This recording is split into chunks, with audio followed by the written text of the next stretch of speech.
Et bon matin, bonsoir tout le monde, les Diablotins historiques. J'espère que vous allez bien en ce beau mercredi soir de podcast.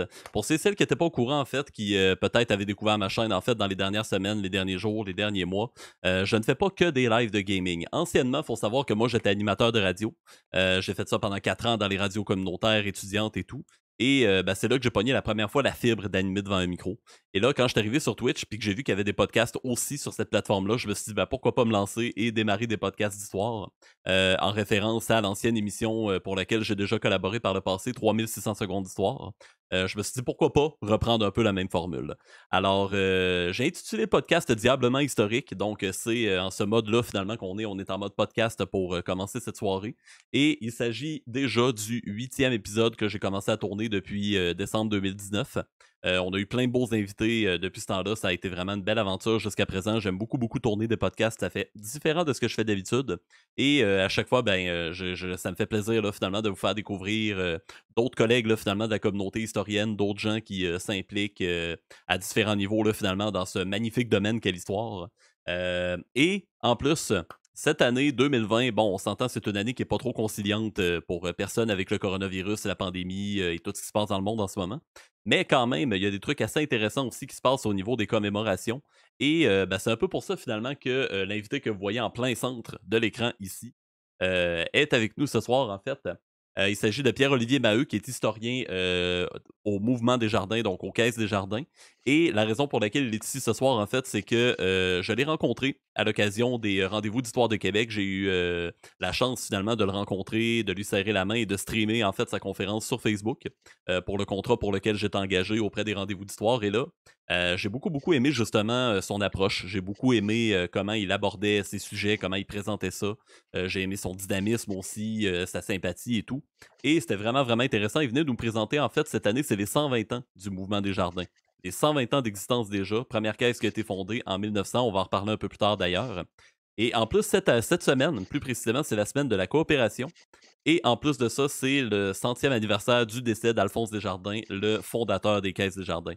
Alors, voilà, j'ai l'honneur de vous présenter, les amis, Monsieur Pierre-Olivier Maheu, qui est donc, comme je le disais, historien pour les Caisses Desjardins. Salut Pierre-Olivier. Salut François. Donc, tout le monde dans le chat, je pense que là, t'es pas sur ma chaîne en ce moment, toi, tu vois pas le chat, là. Non, non, non, je le vois pas. Parfait, je vais te transmettre finalement l'énergie du chat. Donc, les gens, je vous demanderai de saluer, d'accueillir chaleureusement, en fait, Pierre-Olivier, qui a accepté finalement notre invitation, qui a accepté de se prêter au jeu de l'interview à distance sur Twitch en formule podcast. Merci beaucoup, premièrement, d'avoir accepté l'invitation. Ça fait plaisir de t'avoir avec nous ce soir. Ben, ça me fait plaisir. Merci pour l'invitation. Puis d'emblée, j'aimerais apporter une petite correction dans ce que tu disais. Oh, OK. On ne sait pas serrer la main. C'est vrai. On a Oui. gardé le 2 mètres de distance à tout moment. Donc voilà, mais voilà, on ne sait pas serrer la main. Mon Mais Dieu, ça c'est me fait bien pour plaisir de vrai. te rencontrer à ce moment-là. Plaisir partagé. Bon, écoute, on s'est serré psychologiquement la main. On va dire ça comme ça, à Voilà, 2 mètres de voilà, distance, voilà. en respectant les mesures sanitaires. Tout à fait. On tient à le préciser. Donc, c'est ça. Les gens du chat, en fait, quelques précisions avant qu'on commence. Vous êtes habitués. À chaque fois que je fais des lives, vous le savez, là, je suis quelqu'un de très, très, très dynamique avec le chat. Je suis quelqu'un qui répond à tout le monde, qui nomme tout le monde, qui est vraiment très, très réactif au niveau des messages. Je lis pratiquement tout ce qui est écrit dans le chat. Puis je suis vraiment très réactif. Là, c'est sûr que vu qu'on est en formule podcast, vous aurez remarqué qu'il n'y a pas de son d'alerte pour qu'on entende seulement que nos voix, qu'on se concentre vraiment là, que sur le dialogue que Pierre-Olivier, on va avoir ensemble ce soir. Mais c'est un dialogue multiple, j'ai le goût de dire, parce que évidemment, on va quand même vous jaser aux gens dans le chat. On sera peut-être pas aussi réactif rapidement que ce que je le fais d'habitude dans mes lives de gaming, mais ne vous en faites pas, je garde un œil sur le chat. Je lis tous vos pseudos, évidemment, je lis tout ce que vous écrivez. Je peux vous saluer du revers de la main ou au pire dans le chat par écrit et tout. Mais on va se concentrer vraiment là, sur l'entrevue comme telle, parce qu'on n'a pas toute la soirée non plus pour faire ce podcast. Ça va durer environ une heure et quart, entre 1 heure et 1 heure et demie. Après ça, Pierre-Olivier va devoir nous quitter et ensuite, moi, je vais rester avec vous, bien sûr, et on va finir la soirée avec du gaming de variété. Vous êtes habitués à la formule, je vais vous popper un sondage dans le chat et à ce moment-là, écoutez, vous pourrez à ce moment-là, là, finalement, voter, en fait, là, finalement, sur quel jeu on va jouer ce soir. Donc, voilà. Alors, n'hésitez pas, surtout, c'est là où je voulais en venir, en fait, que Ce ne sera pas qu'un dialogue entre moi et Pierre-Olivier. On veut vous entendre aussi, on veut vous lire en fait plutôt. Donc n'hésitez pas à nous saluer, n'hésitez pas à passer des commentaires au fur et à mesure là, de nos échanges, de ce qu'on va dire, Pierre-Olivier et moi. S'il y a des détails que vous voulez qu'on précise, si vous avez des questions, si vous avez des hésitations, il y a un passage que vous avez moins bien compris. On veut vraiment profiter des avantages qu'apporte la plateforme finalement pour dialoguer aussi avec vous. Donc n'hésitez pas, là, si vous avez des questions, on va réserver du temps pour ça. Et ben, moi, je vais m'occuper là, de transmettre bien sûr les questions à Pierre-Olivier. Fait que, au passage, je salue justement les VG qui fêtent ce mois-ci son 2 ans au total d'abonnement à la chaîne. Merci beaucoup de faire partie du Grand Hall des guerriers d'élite. Les chers monsieur et madame VG. C'est comme ça que j'appelle mes abonnés parce que sur Twitch, en fait, tu as deux types de viewers. En fait, tu as les gens qui suivent ta chaîne, un peu comme tu suivrais une page Facebook ou une chaîne YouTube. Et tu as des gens qui sont des abonnés. En fait, dans le chat, ils vont avoir un badge spécial qui évolue au fur et à mesure des mois. Et ils payent un montant par mois pour encourager le créateur de contenu, finalement. Fait que là, justement, j'ai un de mes abonnés, là, justement, qui fête son 2 ans d'abonnement d'affilée, finalement, sur ma chaîne. Fait que voilà, est-ce qu'on peut leur dropper justement un beau spam d'émoticônes, s'il vous plaît, dans le chat? Je le ferais si je pouvais, hein. C'est sûr que je le ferais. C'est sûr. Là, maintenant, tu as envie de te créer un compte, tu as envie de participer aux échanges du chat puis de spammer Voilà, des émoticônes. voilà, voilà. Pour savoir, les amis, que c'est la première fois que Pierre-Olivier, en fait, est amené, en fait, là, dans les écrans de Twitch. C'est la première fois qu'il prend connaissance de la plateforme, qu'il prend connaissance de la communauté. Il vous voit pas en ce moment, là, il n'y a pas le chat devant lui, là, mais je vais m'arranger pour lui transmettre votre énergie, là, justement, dans le chat. Et ça va peut-être lui donner le goût de revenir. Parce qu'en fait, c'est ça, c'est magnifique comme plateforme. Tu sais, justement, tu me disais que tu n'étais pas très gamer, mais maintenant, Twitch, il n'y a pas que du gaming. On peut retrouver vraiment de tout. J'ai un de mes amis, justement, québécois, là, qui est bijoutier, qui fait de la fabrication de bijoux. On a des artistes, on a des graphistes, des musiciens, des gens qui font de la peinture. On Ah a toutes ouais. sortes de talk shows, de podcasts. De plus en plus, même, les politiciens commencent à s'intéresser à la plateforme. Trump et Bernie Sanders ont chacun leur chaîne Twitch. Je pense qu'il y a des politiciens français, Jean-Luc Mélenchon a sa chaîne Twitch Ouais. aussi. Puis il en profite, là, évidemment, pour faire une campagne politique à ce moment-là, mais tu sais, pour dire que ça grossit tellement qu'on a de tout, là, littéralement. C'est juste fou. Donc, première partie de l'entrevue, mon cher Pierre-Olivier, on va commencer en fait par apprendre à te connaître, en fait. Puis je te demanderai, en fait, comme première question, ben, t'es originaire de quelle région?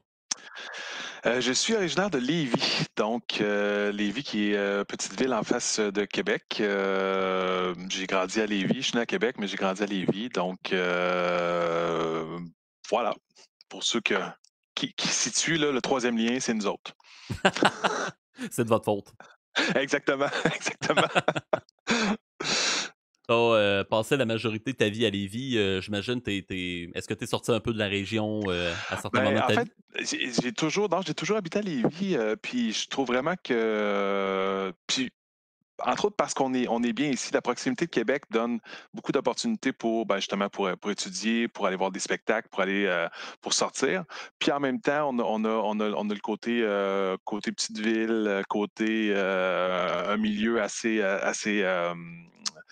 vivant aussi. J'étais impliqué dans mon bénévolat. J'ai été impliqué jusqu'à il y a une semaine à la Société d'histoire de Lévis. Fait que puis c'est un lieu aussi, on aura l'occasion d'y revenir, là, mais c'est un lieu qui est très, très riche d'histoire, entre autres avec la proximité avec Québec. Là, ça Oui, s'explique beaucoup ben par oui. ça. Mais oui, j'ai toujours habité ici. Quand je suis sorti, c'est essentiellement pour des voyages, mais j'ai jamais habité ailleurs.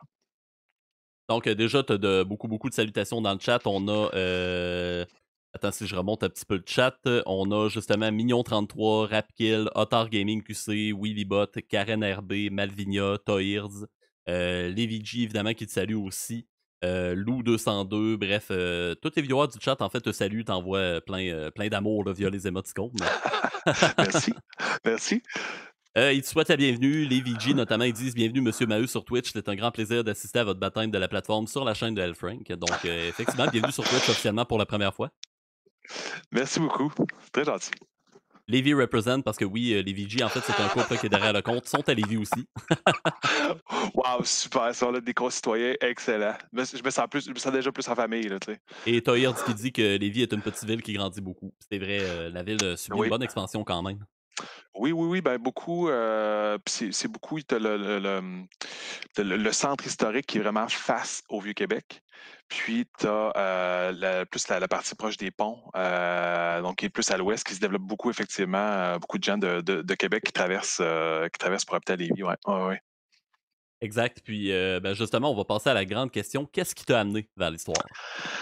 Ah, la réponse est un peu cliché, là, mais c'est un professeur d'histoire en secondaire 5. Là. Écoute, c'est un grand classique. Là. Mhm, c'est vrai. Dans ce temps, je pense que c'est différent aujourd'hui, là, mais dans ce temps-là, le cours d'histoire en secondaire 5, c'était un cours à option. Puis ce qu'on voyait, c'était le 20e siècle. Donc, c'est vraiment tout ce qu'on peut imaginer, là, les deux guerres, l'URSS et tout ça, à la guerre froide. Puis ce professeur-là, Claude Méville, pour ne pas le nommer, était justement très dynamique. Éventuellement, il a développé un projet de classe musée qui était déjà un petit peu commencé à ce moment-là. Puis j'avais toujours eu de la facilité en histoire, mais vraiment, quand j'ai fait ce cours-là avec lui, cette année-là, j'ai vraiment eu un déclic. J'ai vraiment adoré ça. Puis, tu sais, quand je repense à ça rétrospectivement, j'ai toujours eu un peu ce goût-là de chercher à comprendre ce qui venait avant. Puis l'exemple qui me vient, c'est vraiment la musique. J'écoute encore beaucoup de musique, mais je l'écoutais beaucoup plus dans ce temps-là.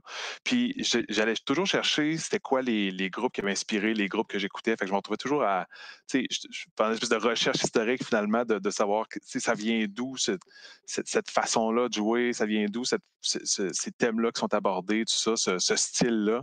Fait que j'ai un peu toujours eu ça, ce goût-là de comprendre, tu sais, de remonter, puis de comprendre comment les choses ont évolué pour arriver à ce qu'on a aujourd'hui. Mais le tournant, c'est vraiment ce cours-là en secondaire 5, là. C'est effectivement, comme tu dis, c'est un très, très grand classique. Moi-même, écoute, j'ai la chance d'avoir une mère qui est historienne, en fait. Fait que Ah déjà, ouais? dans le noyau familial, là, j'avais déjà cette approche-là, puis en même temps, ben, j'ai réussi à la cultiver. Non, d'abord par ma mère, mais ensuite aussi, moi aussi, par un de mes profs d'histoire. Mais Hmm. c'était quand même assez jeune de mon côté, là, c'était en secondaire 2. Le Ah fameux ouais? cours là, qu'on avait dans le temps, là, justement, d'histoire un peu plus mondiale, là, en secondaire Ouais. 2. C'était un prof quand même assez âgé, mais qui était tellement vivant puis dynamique. En plus que moi, dans ce temps-là, j'étais dans un groupe qui était quand même assez turbulent, là. Les élèves étaient pas ultra, ultra tranquilles. Dans plusieurs cours, ben, tu sais, on avait toujours des fouteurs de troubles, là, puis bref, un peu le classique qu'on voit au secondaire. Ouais. Mais pas dans ce cours-là. Dans ce cours-là, là, on dirait que la classe se métamorphosait tellement ce prof-là était passionné et intéressant. Même les plus fouteurs de troubles, on va dire ça, là, dans la classe, ils se tenaient tranquilles, ils écoutaient puis ils disaient pas un Ah mot. ouais. Ah non, c'est ça, C'était. puis c'est là que tu te rends compte que, tu sais, tu peux mettre beaucoup de choses autour, tu sais, puis je pense, par exemple, quand je donne des conférences, là, tu peux dire, ah, on va mettre des vidéos, ou tu sais, on va mettre, il y a beaucoup, beaucoup de flafla, puis ces gens-là, là, souvent, tu les écoutes, tu fais juste les écouter, puis t'es transporté, là, tu sais, des fois, c'est super simple, mais tu sais, c'était pareil pour ce prof-là, là, tu sais, il te racontait comment ça s'était passé. Moi, tu vois, c'est drôle, par exemple, j'ai un moins bon souvenir de mon cours en secondaire 2. Ah oui, ok. Je dois dire, j'ai un moins bon souvenir. J'avais aimé ça, puis étrangement, très, très bizarre, là, puis j'ai utilisé cette anecdote-là en entrevue, quand j'ai fait l'entrevue pour avoir le poste, là, mais j'y reviendrai, là, mais dans mon cours d'histoire en secondaire 2, j'avais fait un travail sur Alphonse Desjardins. Ok. Total hasard, là, ben, peut-être pas là, parce que je viens de Lévis, là, mais j'avais fait mon travail sur Alphonse Desjardins, puis je m'en souviens. Wow, c'est quasiment précurseur. C'est drôle pareil de penser que à cet âge-là, en secondaire 2, tu as fait un travail sur Alphonse Desjardins. Maintenant, tu travailles carrément là, pour l'entreprise qui est Ouais. fondée. Ouais, ouais, C'est- ouais, ouais. Puis, tu sais, je revois, puis c'est ça, j'ai comme un souvenir assez clair de le livre que j'avais utilisé à ce moment-là. Puis, je sais pas comment c'est, peut-être puis il y a peut-être des gens qui pourront répondre dans le chat, mais moi, quand j'étais à l'école primaire, puis je dirais, mettons, les années 90 à peu près, là, ça vous dévoile un peu mon âge, là, mais quand j'étais à l'école primaire, on lisait la bande dessinée d'Alphonse Desjardins. Je sais pas si tu as déjà vu ça. Bande Ça dessinée, s'appelle non, je savais Ouais. même pas qu'il y avait une BD. Ouais, une bande dessinée qui a été faite en 90. Ça s'appelle La Grande Aventure d'Alphonse Desjardins. Puis, en tout cas, moi, encore une fois, c'est peut-être le fait de venir de Lévis, là. Mais nous autres, on lisait ça à l'école primaire. J'ai lu ça, puis tu sais, c'était bon, là, ben, super bien fait. Puis quand les gens me demandent, tu sais, des fois, ah, qu'est-ce que je devrais lire, tout ça, pour connaître un peu Alphonse Desjardins, sans hésitation, là, puis recommandation aux gens qui nous écoutent, là, si vous pouvez mettre la main sur cette BD-là dans votre bibliothèque municipale, si elle est ouverte, puis c'est super bien fait, c'est super intéressant, vraiment une belle BD. Une belle BD. Il y a Karine Herbé, justement, qui semble bien connaître cette BD-là. Moi, je la connaissais pas du tout. Pour vrai, si tu peux m'envoyer un lien vers cette BD-là après l'entrevue, je serais curieux, je vais jeter un coup d'œil. C'est bon, je vais essayer, je vais voir si. Je vais la partager aussi à mes viewers dans Ouais, mes réseaux ouais, sociaux. ouais. Puis pour la petite histoire, là, elle a été traduite en anglais, elle a été traduite en espagnol, puis j'ai même vu une version en vietnamien. Fait que c'est assez capoté, là. C'est assez capoté. Ouais, puis, Ah tu sais, ouais, ok. ouais, ouais, puis on a encore des exemplaires, là où je travaille, là, à la Maison Alphonse Desjardins, on a encore des exemplaires à vendre. Il y a eu des rééditions après. Puis, tu sais, on reçoit des groupes un peu partout dans le monde qui viennent, puis, tu sais, des messieurs en veston là, qui viennent visiter la Maison Alphonse Desjardins, puis ils achètent la bande dessinée. Moi, je trouve ça fabuleux à chaque fois. Ah, c'est super. Est-ce que tu peux Ouais. montrer ta tasse à l'écran? Il y a Mignon33 qui dit que ta tasse est vraiment trop hot. Effectivement, c'est un cadeau de ma belle-sœur qui est d'origine du Mexique, qui est originaire du Mexique. Donc, Oh, ok. c'est ma tasse de travail. Bon, vu que je travaille à la maison, je l'ai ramenée, mais c'est ma tasse, là, ma tasse mexicaine. Elle est vraiment géniale. Je J'ai pas l'adore. bien vu, mais on dirait qu'il y avait comme un couvercle dessus. Excuse-moi, petit ajustement technique, et Ouais, voilà. Les VG qui disent aussi, justement, pareil pour moi, histoire et géo secondaire qui m'ont accroché. Ensuite, le cégep en histoire qui a vraiment généré la passion de l'histoire. Faut ouais. savoir que Madame VG est, dans le fond, elle travaille au Musée de la Civilisation et elle a fait une formation en histoire aussi. Ah Donc, ouais. là, c'est pour ça qu'elle nous partage, justement, son expérience. On a une collègue là, dans le chat aussi. Ben, tu sais, je te dirais, tu sais, moi, en fait, je suis sorti pour reprendre un peu le fil, là, parce que ça me fait penser, je suis sorti du secondaire 5 en me disant, je vais devenir prof d'histoire au secondaire. Puis après ça, fait que je suis rentré au cégep. J'ai fait le programme Histoire-Civilisation. Puis là aussi, je sais pas si des gens qui l'ont fait ou même si tu l'as fait toi-même, là, mais cette formation-là au cégep a été vraiment, vraiment incroyable, là. Tu sais, en fait, tu sais, c'est sciences humaines axées histoire, là, mais Hmm. une introduction à toutes les grandes périodes. Là aussi, j'ai eu des profs vraiment super. Puis, tu sais, ça a comme juste confirmé que c'était vraiment quelque chose qui m'intéressait, puis j'étais à la bonne place, là. Fait que cette formation-là au cégep, là, vraiment, vraiment super. J'en ai beaucoup entendu parler. Malheureusement, je ne l'ai pas fait, cette formation-là. À la base, je me destinais pas pour l'histoire. Moi, quand j'ai fini le secondaire, j'ai fait un deck en arts et lettres profil langue. Je m'enlignais pour être soit linguiste ou Mm, traducteur ou prof d'anglais ou je m'en allais pas du tout vers l'histoire au début. Puis, mais j'étais toujours passionné puis intéressé de ça là, depuis tout jeune.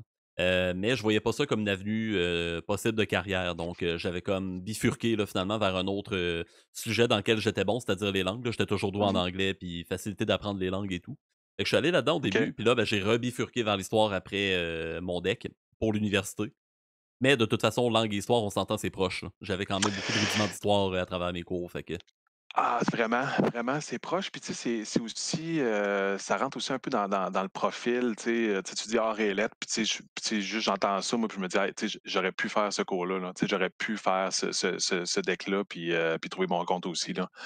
Puis moi, j'avoue, plus ou moins doué pour les langues, là. Moi aussi, je me débrouille bien en anglais, un peu d'espagnol, mais j'avoue que tu sais, j'aimerais ça, j'aurais aimé ça mieux, en tout cas, avoir plus de facilité avec ça, mais bon, tu sais, j'ai fait des cours d'allemand à l'université, j'en ai j'ai fait au aussi cégep. Moi, j'avais pris allemand au assuré. cégep. Ouais. Hey, hey, ce qui m'est resté de ça, je pense que j'ai fait 2 cours. Ce qui m'est resté de ça, c'est vraiment pas grand-chose, là. Hmm. Moi, pareil, là, je suis capable de comprendre. Des fois, c'est drôle quand je suis en stream, j'ai des spectateurs qui sont allemands qui viennent, qui me saluent en allemand. Ah ouais? Ouais, mais d'habitude, c'est des francophones, on s'entend, là, ou des fois quelques anglophones qui passent parce qu'ils se sont perdus là, à travers les méandres de Twitch. Mais des fois, j'ai des Allemands qui tombent ici, je sais pas trop comment ils me retrouvent, mais bref, ils sont là. Puis là, ben, ils me parlent en allemand, puis là, je suis capable de lire, de leur répondre un peu, surtout quand Ah c'est des ouais? phrases simples. Là, ils s'attendent pas à ça, puis ils sont tous surpris, mais c'est à peu près tout ce qui me reste, malheureusement, Ouais, moi aussi, ah. bon d'allemand. Ouais. Toyard qui dit: Je me rappelle de mon prof d'histoire, c'était sa dernière année avant la retraite et il savait par cœur toutes les pages du livre. Il a jamais perdu les gageures pour savoir ce qu'il avait sur les numéros des pages. C'est quand même Et, et, intense, ça. et malgré tout, le gars est à l'écoute, fait que c'est bien, c'est bien. Ouais, vraiment. J'en reviens un peu justement sur le fameux travail que tu as fait sur Desjardins alors que tu étais en secondaire 2. Puis justement, c'était ma prochaine question. En fait, comment ton parcours t'a amené Là où tu es en ce moment, chez Desjardins. Le parcours est fait un peu de chance, c'est-à-dire que j'étais, en fait, quand j'ai commencé mon bac en histoire, là, ah oui, j'ai fait histoire civilisation, je suis rentré au bac en histoire à l'Université Laval. Puis quand je suis sorti du cégep, je me suis dit, ah, je vais devenir prof d'histoire au cégep. Tu sais, je suis passé de prof d'histoire au secondaire à prof d'histoire au cégep. Fait que je me suis dit, je vais faire le bac en histoire. Puis vient une annonce pour être un poste de guide interprète à la maison Alphonse Desjardins. Donc, pendant que je faisais mon bac, je suis devenu guide à la maison Alphonse Desjardins. Donc, je faisais des visites guidées à la maison Alphonse Desjardins. C'était une job de rêve pour un étudiant, et cela encore, là, pour un étudiant en histoire, parce que tu parles d'histoire devant un public, donc tu développes ces habiletés-là. Puis en plus, tu es dans un lieu intéressant. On est dans la maison des Desjardins. La maison, le rez-de-chaussée est reconstitué comme c'était en 1906. Donc, tu sais, pour n'importe qui aime l'histoire, de travailler dans un décor comme ça, d'être là-dedans, tu sais, puis à chaque fois que je rentre dans cette maison-là, juste l'odeur du bois me fait capoter. Ça sent bon, tu Ah sais, oui. Dans toutes les c'est maisons anciennes, c'est quelque chose qui reste, hein. exactement. Fait que c'est ça. J'ai commencé à travailler en 2006. J'avais un an de bac de fait. Fait que j'ai été guide pendant toutes mes études. J'ai fait ma maîtrise ensuite toujours à l'Université Laval. Pas du tout sur Desjardins, même pas sur l'histoire du Québec, en fait. Puis, puis j'étais encore guide. Puis là, en faisant la maîtrise, tout ça, j'avais commencé à dire à mes collègues, dans le fond, qui eux étaient historiens. Là, moi, j'étais guide, là, mais eux qui étaient historiens, je disais, hey, je pourrais-tu faire des petites choses pour vous autres, si vous avez besoin je pourrais être un petit peu assistant de recherche, ça peut être intéressant pour ma candidature à la maîtrise, tout ça. Fait que, éventuellement, j'ai fait des petites choses, puis ils m'avaient offert en 2010, donc ça faisait 4-5 ans que j'étais guide, m'ont offert d'écrire l'histoire d'une caisse qui fêtait son centième anniversaire. Donc, c'était la caisse de Charlebourg qui fêtait son centième anniversaire en 2011. Puis la caisse avait un projet d'une petite publication, là, un petit livre sur cette histoire-là. Puis mes collègues historiens, encore une fois, moi j'étais guide, mes collègues historiens n'avaient pas le temps de faire ce projet-là, fait qu'ils me l'avaient proposé. Moi, j'avais capoté, j'avais sauté là-dessus. Puis à ce moment-là, je venais de finir ma maîtrise sur Jean-Jacques Rousseau, 18e siècle, les philosophes, là, les siècles des Lumières, blablabla. Là, tu pourrais penser que tu pourrais penser que pour l'étudiant que j'étais, écrire l'histoire d'une caisse, c'était plate, mais j'ai découvert de quoi de super intéressant. J'ai vécu une expérience. Tu sais, je suis allé voir des sources que je pensais jamais consulter. Puis, tu sais, j'ai vécu tout le processus d'écriture, de recherche, d'aller dans les archives, de fouiller. Puis en plus, il y avait un comité de lecture. Fait que là, tu présentes le texte au comité, tu as des commentaires, là, tu fais des choses, tu te fais remettre en question, tout ça.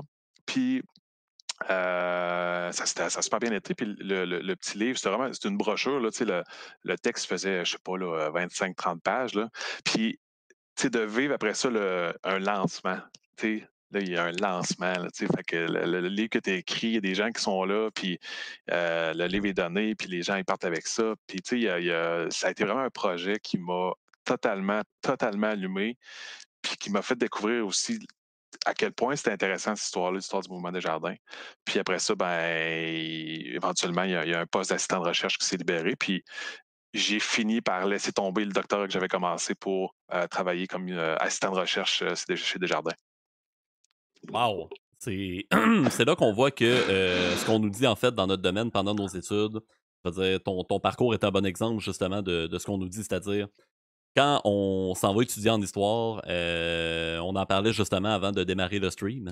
C'est important justement d'être visible, de se démarquer, puis de se créer des contacts. Puis je pense que l'approche que tu as eue, on remarque aujourd'hui que là, ça t'a donné une belle opportunité là, qui te suit encore Ben, aujourd'hui, là, finalement. tu sais, puis là-dedans, tu sais, je dis, j'ai eu beaucoup de chance. J'étais à la bonne place, tu sais, au bon moment. Mhm. Puis là-dedans aussi, tu sais, puis là aussi, je le mentionnais tantôt, tu sais, je me suis impliqué très, très tôt à la Société d'histoire de Lévis. Puis j'encourage tout le monde, tu sais, qui nous écoute, qui a un intérêt pour l'histoire, tu sais, à aller voir ce que fait votre Société d'histoire locale. Tu sais, des fois, il y a des choses super intéressantes qui se font. C'est sûr qu'en ce moment, c'est un contexte, pas besoin de le dire, là. Tu sais, les conférences, tout ça, c'est un C'est peu pas plus mal en tout en ligne, là. ligne. Mm. Exact. exact, exact. Mais tu sais, il y a des choses super intéressantes qui se font. Puis s'il y en a qui sont étudiants en histoire, tu sais, c'est une super belle école.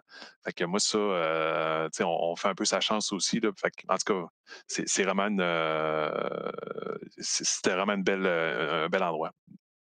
La question que tu dois te faire poser souvent, c'est un historien chez Desjardins, qu'est-ce que ça mange en hiver? Qu'est-ce que ça fait? Ouais, ben, en fait, tu vois, quand il y a des gens quand je rencontre des gens, là, tu sais, une rencontre très, très superficielle, là, puis on se connaît pas, puis ils me demandent qu'est-ce que tu fais dans la vie. J'ai mon premier choix de réponse, c'est la réponse courte qui occasionnera pas de questions, c'est je travaille chez Desjardins. Fait que, tu sais, et voilà, c'est terminé. Les gens font comme, Voilà. ah, OK, OK, super. Et quand j'ai envie de jaser un peu, je leur dis je suis historien chez Desjardins. Et là, effectivement, on a une conversation. Fait que, qu'est-ce que je fais? Tu sais, je viens de te parler le premier projet que j'avais fait, la Caisse de Charlebourg, tout ça. Ça, tu sais, c'est des beaux projets comme il y en a quelques-uns qui arrivent à l'occasion. Tu sais, je ne suis pas toujours en train d'écrire des livres. Mais oui, il y a le volet livre. J'ai cette année 2 livres qui vont sortir cet automne que j'ai écrit pendant le confinement au printemps. Là, j'ai un livre que je suis en train d'écrire, qui est en train de on est en train de faire l'édition sur les caisses en Ontario, parce qu'il y a des caisses populaires en Ontario. On va y revenir tantôt peut-être. Puis sur aussi Développement international des jardins qui fête ses 50 ans.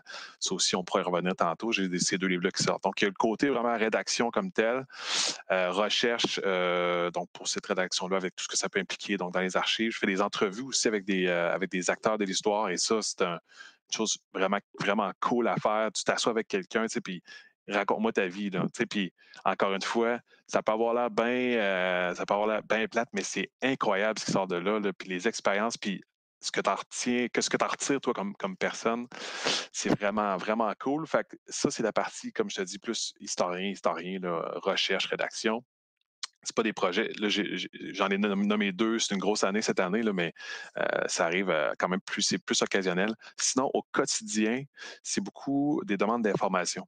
Et ce que je dis tout le temps, c'est pour illustrer le spectre très, très large, ça va de un petit gars comme j'étais en secondaire 2 qui fait son travail sur Alphonse Desjardins à l'école, qui nous écrit un courriel pour nous poser des questions. Ça va de ça à mettons, des gens de la haute direction qui sont en train de réfléchir à tel sujet, puis ont besoin, ils veulent avoir un point de vue historique, puis je prépare une note de recherche pour eux autres. Tu sais, c'est vraiment là, et tout ce qu'il y a entre les deux. Là. Fait que, tu sais, comme aujourd'hui, je parlais avec une dame dans une caisse, là, une caisse qui va fêter un anniversaire, ils veulent faire de quoi. Fait que là, je donne l'information. Beaucoup de demandes, des demandes de photos, des conférences aussi, évidemment. Là, encore une fois, très virtuelles cette année, là, mais toutes sortes de conférences. Puis là-dessus aussi, j'ai été super chanceux parce que ça m'a amené à aller j'étais allé à Sept-Îles faire une conférence pour les gens de la caisse. J'étais jamais allé sur la côte nord de ma vie. C'était capoté, là, juste de faire la route, aller là-bas, je me disais dans l'auto, je suis comme, wow, je suis tombé chanceux, vraiment, là. Puis, j'étais allé à Toronto aussi faire des conférences des employés. J'étais allé, puis chance ultime, là, c'est arrivé une seule fois. J'ai déjà voyagé à l'étranger pour faire une conférence sur Desjardins. J'étais allé au Brésil. Une Au affaire Brésil, ah ouais. ouais, ouais, une affaire de fou, là. Mais tu sais, c'était une invitation d'une université. C'était un séminaire international, c'est coopératif. Puis c'était une invitation d'université. C'était eux qui s'occupaient de tout. Mais tu sais, donc, ça va de, justement, projet de recherche, demande d'information, conférence, puis c'est un peu tout ça, là, au quotidien. Fait que toutes sortes de demandes, des fois, puis des fois, tu sais, des affaires, tu te dis, oh, comment je vais faire pour répondre à ça, tu sais. Des Puis beaux finalement, défis. c'est des beaux défis, puis c'est là que tu trouves ton plaisir aussi. Puis je vais te donner, tu sais, l'exemple qui me vient souvent, c'est, on va parler d'Alphonse Desjardins un peu plus, là, mais tu sais, il habitait à Ottawa. Puis à un moment donné, il y a des gens qui voulaient poser une plaque sur une maison à Ottawa, puis ils disaient, c'est là qu'Alphonse Desjardins habitait. Fait que la question qu'on s'est fait poser, c'est, il habitait où à Ottawa? Parce qu'il n'habitait pas là à temps plein. Sa maison est à Lévis, mais il habitait là 6 mois par année. Ben, tu sais, là, je me dis, OK, là, il faut que je retrouve son adresse. Comment je fais pour retrouver son adresse? Tu sais, c'est pas nécessairement évident. Puis finalement, la réponse était super évidente. J'ai regardé dans les bottins. C'est vraiment ça. On a regardé dans le bottin d'Ottawa de ces années-là, puis on l'a trouvé, là, mais sur le coup, tu fais comme Hi, comment je vais faire pour avoir la réponse? J'ai eu le même réflexe, en fait, là, quand t'as parlé de la question. Même moi, dans ma tête, j'ai comme fait, voyons, on sait qu'il aurait pu trouver cette information-là. Dans le bottin. Effectivement, dans le bottin, ben oui, c'est ça, ou même souvent les registres de cadastre là, au bureau de la publicité des droits ou Ouais, ouais. des délimitations de terrain, de propriété, des choses comme ça aussi, ça peut être des bonnes sources, mais c'est vrai, une source aussi banale qu'un bottin qui, c'est sûr que là, avec les cellulaires et tout, ça fait moins partie de nos vies un peu, là. Ouais. Mais il reste quand même que, bon, c'est une source qui est relativement accessible pour tout le monde, puis ben, c'est vrai que ça donne des bonnes informations là, au Mhm. niveau des propriétés. Ouais, ouais, ouais, ouais. Les relevés de taxes municipales aussi, comme dit Toyirds, peut-être que ça peut aussi nous donner la bonne Puis information. oui, puis tu sais, maintenant aussi, il y a beaucoup de choses accessibles. Tu sais, ça, tu n'aurais pas cette information-là là-dedans, mais sur BANQ, les plans d'assurance, pour ceux qui fouillent un peu, là, sur BANQ, Bibliothèque et Archives nationales du Québec, là, Mhm. ils ont beaucoup de stock en ligne. Puis les Oui. plans d'assurance, c'est malade. Tu sais, ça donne vraiment, là, tu sais, mettons, si tu veux faire l'histoire de ton quartier, si tu veux faire, tu sais, c'était comment là où tu habites, là. Tu as de l'information là-dedans là, c'est vraiment cool. Tu peux passer beaucoup de temps, en tout cas moi, je peux passer beaucoup de temps à regarder ça. Là, tu sais. C'est des plans d'assurance comme de 1880 de mon quartier, là, mais je peux passer beaucoup de temps à regarder ça. C'est quand même relativement accessible, d'autant plus que BNQ, ils ont Ah ouais. complètement refait leur plateforme web dans les derniers mois, les 2 dernières années. Puis justement, là, ça a tellement changé. Moi, je m'y retrouve plus parce que j'étais habitué Hmm, à l'ancienne structure web.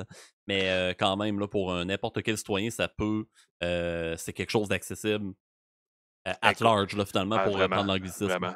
Puis, tu sais, sur le coup, je me souviens quand il avait changé, ma réaction c'était comme ah non, tu sais, puis ah non, et puis finalement, c'est super facile, là. Tu sais, c'est vraiment super facile, là, chercher sur cette plateforme-là. Fait que, c'est ça, puis des photos, des photos. Fait que encore une fois, c'est déjà un petit peu d'intérêt à aller fouiller sur BNQ, c'est fou ce qu'on trouve là-dessus. C'est vraiment bien. Vraiment bien. Oui, vraiment. Je pense que les gens ont appris quand même à bien connaître, maintenant ton profil là, comme historien, comme, employé chez Desjardins. Maintenant, si on passe un peu plus au vif du sujet à propos justement du personnage, dont il est question aujourd'hui, Alphonse Desjardins. On va parler un peu plus de ses prémices en fait, de où est-ce qu'il a démarré, dans quel milieu il a grandi, comment qu'il a évolué. Et comme première question, ben écoute, je te demanderais à quoi la ville de Lévis d'où il est né en fait, à quoi elle ressemblait, à l'époque où il est né, au milieu du 19e siècle? Ben, Monsieur Desjardins il est né à Saint-Jean-Port-Joli en 1854, mais en fait, non, ça part bien. Il est né en 1854 à Lévis, mais sa famille venait juste d'arriver de Saint-Jean-Port-Joli. Ah OK, OK. Puis c'est le huitième d'une famille de 15. Son père était agriculteur, mais il avait des problèmes de santé récurrents. Et donc, ils sont venus à Lévis, puis là, il travaillait comme journalier un peu, parce que pour répondre à la question, Lévis, à ce moment-là, c'était une ville qui se développait très rapidement, une ville très industrielle. Ça paraît pas aujourd'hui, mais la Basse-Ville, parce qu'on a un peu la même dynamique à Québec, là, Basse-Ville, Haute-Ville, la Basse-Ville était vraiment très, très dense. Beaucoup, beaucoup de chantiers maritimes. Puis, tu sais, s'il y en a qui sont dans le coin ou si un jour vous pouvez venir, la piste cyclable sur le bord du fleuve est vraiment incroyable à Lévis. Tu sais, c'est mieux qu'à Québec parce qu'on a la vue sur Québec. Mais dans le fond, tout le long, tu as plein d'anses. Et dans ces anses-là, il y avait beaucoup de chantiers maritimes. Puis ce qui s'était passé, c'est qu'au départ, les chantiers étaient beaucoup, beaucoup à Québec. Puis ensuite, tranquillement, les chantiers sont comme déplacés sur la rive sud, qui était comme vraiment une extension du port de Québec. Donc, une ville très industrielle qui a connu un boom. La fondation officielle, c'est 1861, là, mais il a connu un gros boom des années 1860-70. Donc, c'est un peu dans cet environnement-là, puis je dirais très ouvrier aussi. Là. Puis, encore une fois, comme à Québec, Basseville, plus ouvrier, Hauteville, plus notable, là, si on veut. Puis, donc, ça ressemblait à ça. Le surnom, puis ça, c'est une anecdote que j'aime bien raconter, mais le surnom de Lévis à ce moment-là, c'était le Brooklyn canadien. C'est un peu la même dynamique que New York, Brooklyn, parce que, autre élément important, c'est qu'à ce moment-là, il n'y avait pas le pont de Québec. Donc, la gare de Québec, c'était Lévis. En fond, les trains pour aller aux États-Unis, pour aller dans des provinces maritimes, tous les trains arrêtaient à Lévis. Donc, c'est aussi très, très ferroviaire comme endroit. Donc, c'est ça, très, comme je disais, très ouvrier. Il y avait une grosse fonderie, Carrier-Laine à l'époque, là où maintenant, où il y a le quai Paquette qui est magnifique, là, mais donc, très ouvrier. Lui, Alphonse Duvernay, grandit là-dedans, dans une famille qui n'est pas riche du tout, plutôt pauvre. Son père a des problèmes de santé assez régulièrement. Mais leur mère, Marie-Clarisse, je me souviens bien, leur mère tenait beaucoup à ce qu'ils aient une bonne éducation. Donc, tous ces garçons sont allés au collège de Lévis, qui existe encore aujourd'hui, école privée. Donc, ils ont tous, et c'est assez intéressant, il était 7 frères au total. Sur les 15, il y en a quand même quelques-uns qui sont décédés en bas âge, malheureusement. Là, mais les 7 frères ont tous fait finalement des carrières que tu t'attendrais pas de gens qui viennent d'un milieu justement plus difficile comme ça. Il y a eu de ses frères qui étaient sous-ministres, il y a eu un de ses frères qui était député à Québec, à Ottawa, il y a un de ses frères qui a été bibliothécaire de l'Assemblée nationale, qui s'appelait à ce moment-là l'Assemblée législative à Québec. Donc, tu sais, ils ont tous fait quelque chose là, de très intéressant dans la vie et lui-même a eu une carrière, tu sais, en dehors des caisses, là, une carrière en soi vraiment intéressante. C'est souvent ça qui arrive, en fait. On soupçonne pas que des personnages, justement, qui ont eu une carrière très, très, très fulgurante, proviennent en réalité de milieux très modestes. C'est pas toujours le Mm, cas, là. Souvent, il y en a des ouais. fois qui. Il y en a aussi des fois qui viennent de familles très, très fortunées, là, puis déjà ancrées dans ce milieu-là. Mais il y a aussi, justement, puis le cas d'Alphonse Desjardins et sa famille nous le prouve, des gens qui proviennent d'un milieu très, très, très modeste, qui ont Mhm. des carrières, là, vraiment, qui vont jusqu'au top, là, finalement. Ouais, ouais, Mm. ouais, ouais. Puis justement, tu parlais des chantiers maritimes tantôt, le chantier AC Davy. J'imagine que c'était un de ces chantiers-là à l'époque? Oui, oui, en fait, c'est le seul survivant de tous les chantiers qu'il y avait. Puis OK. c'est quand même un témoin. Je trouve que ça reste un témoin super intéressant de toute cette histoire-là. Puis en fait, initialement, le chantier Lévis a démarré plutôt vraiment. Là, il est situé à Lauson, plus à la pointe de Lévis, là. Mais avant, il y avait le petit chantier, le chantier originel, qui était plutôt vraiment là où est la traverse en face de Québec. Il y a un musée qui est là, qui raconte ça. Puis là aussi, c'est une histoire super intéressante. Puis là aussi, il y a une femme qui a joué un rôle important parce que le chantier a été démarré par Alison Davy, qui est un homme. Puis c'est sa femme, Elisabeth Taylor Davy, qui a repris le chantier quand il est décédé, puis qui a mené ça pendant des années. Puis je disais, là aussi, il y a une femme intéressante, parce qu'évidemment, quand on parle d'Alphonse, il faut toujours rappeler le rôle qu'a joué Dorimène Desjardins, sa femme, dans l'histoire des caisses. Fait que là, c'est drôle parce qu'à Lévis, on a ces deux figures-là de femmes qui ont dirigé les entreprises à une époque où c'est absolument pas la norme, là. Et justement, si on se ramène un peu plus sur Alphonse Desjardins et son univers familial, son enfance, en fait. Parle-nous un peu plus de comment justement s'est déroulée son enfance. Tu as parlé un peu du type de famille d'où il provenait. Est-ce que tu as d'autres détails, d'autres informations à nous dire Oui, ben là-dessus? en fait, deux petites choses que je pourrais ajouter là-dessus. Parcours scolaire qui a pas été exemplaire dans le sens où je pense que on sait qu'il y a une année où il avait redoublé. Donc, il y a une année qui avait de la difficulté, puis l'année suivante, là, il avait tout réussi haut la main.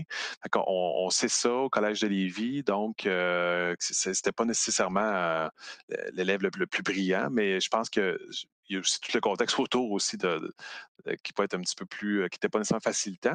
Puis, dans les histoires d'enfance, il y a ce qu'on appelle la légende du pain. Et là, la légende du pain, c'est raconté dans la bande de... Ouais, je sais, ça porte l'anecdote porte un nom, mais c'est raconté dans la bande dessinée.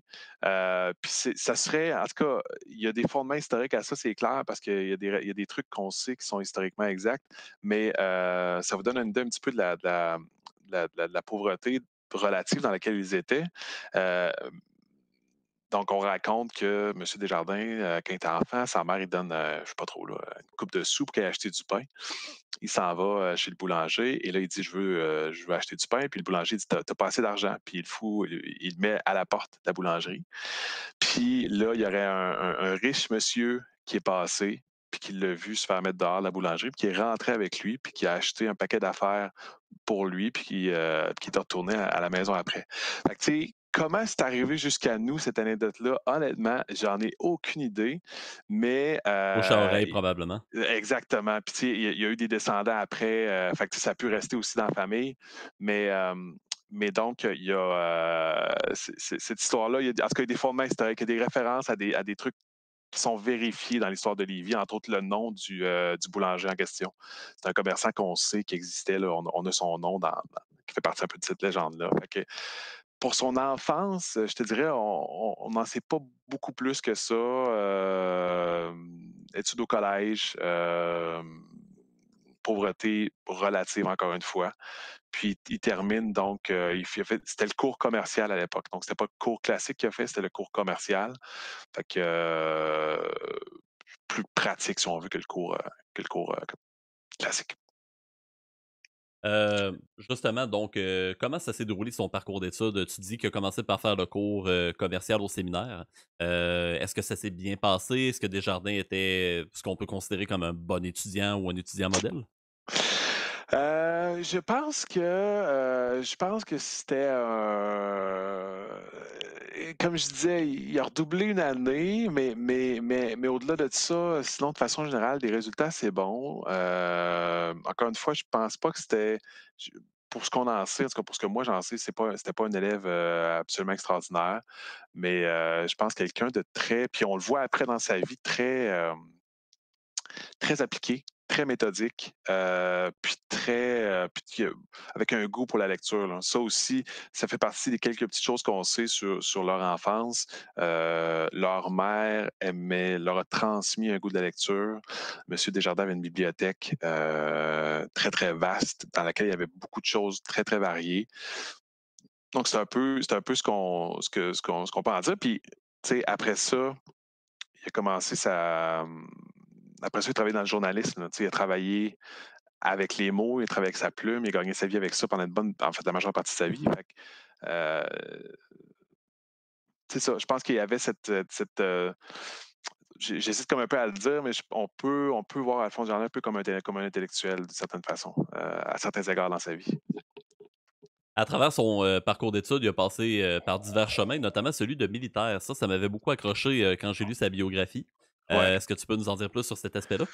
Ouais, ben, en fait, c'est drôle parce que, tu sais, maintenant, plus personne se souvient de Louis-Georges Desjardins. C'était son frère aîné. Mais à l'époque, Louis-Georges Desjardins était beaucoup plus connu qu'Alphonse Desjardins. Alphonse va comme un peu suivre ses traces. Donc, son frère Louis-Georges était dans la milice à Lévis. Et donc, Alphonse va embarquer dans la milice. Il va aller faire une formation à l'école militaire à Québec. Je me souviens pas exactement combien de temps. C'était une formation assez courte, là, mais il était à l'école militaire à Québec, là, les années 1860-70. Je t'arrête Et là-dessus, juste pour les gens, sur le stream qui savent pas qu'est-ce que c'est la milice, peux-tu nous dire qu'est-ce que oui, c'est? la milice, finalement, c'est un peu l'armée volontaire. Tu sais, c'est les gens qui s'engagent volontairement là-dedans, qui sont pas donc dans l'armée de façon professionnelle. Puis, bon, c'est évidemment moins engageant. Il y avait pour ceux qui sont de Lévis, il y a la mort à Pompon qui existe. Euh, c'est un parc assez connu. Et là, c'était là qu'il y avait eu les camps des ingénieurs royaux. Donc, il y avait des camps militaires qui étaient là l'été. Puis aussi, petite anecdote aussi sur Lévis que je n'ai pas mentionné tantôt. Euh, euh, Pendant la guerre de sécession aux États-Unis, les années 1860, on avait construit 3 forts à Lévis, donc pour protéger Québec d'une possible invasion américaine. Donc, il y avait ces 3 forts-là qui existent. Il y en a un il y en a un qui est encore debout, c'est le fort numéro 1. Et donc, il y avait une présence militaire à Lévis, si on veut, qu'on oublie aujourd'hui. Tu sais, c'est plus facile de se tu sais, à Québec, on le voit avec les fortifications, avec la citadelle, mais il y avait donc cette présence-là militaire à Lévis. Donc, M. Jardin, dans la milice, et il va aller au Manitoba durant cette période-là, pendant à peu près 6 mois, je ne me souviens plus exactement. Puis, au départ, quand les gens de Desjardins vont commencer à s'intéresser un peu à sa vie plus tard, là, après son décès, ils ont pensé qu'il était allé combattre les métis de Louis Riel, pour ceux à qui ça pourrait dire quelque chose. Mais c'était pas ça, en fait. Il est allé combattre ce qu'on appelait à ce moment-là les Les Fenians. Fenians.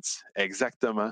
Donc, ça, c'était des Irlandais qui voulaient, c'est des groupes d'Irlandais qui voulaient faire pression sur l'Empire britannique pour avoir l'indépendance de l'Irlande. Ou à peu près, là. Tu sais, je ne suis pas un spécialiste des Fenians, là. Donc, c'était beaucoup les Américains, irlandais d'origine, qui venaient faire des incursions aux États-Unis pour un peu, justement, mettre de la pression sur l'Empire britannique.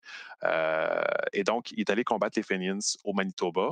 Mais pour ce qu'on en sait, il n'y a pas un coup de feu qui s'est tiré là. Il a pris le train, il est allé au Manitoba, puis il est revenu après 6 mois. Puis éventuellement, il a reçu. Puis après ça, c'était fini pour lui, l'armée.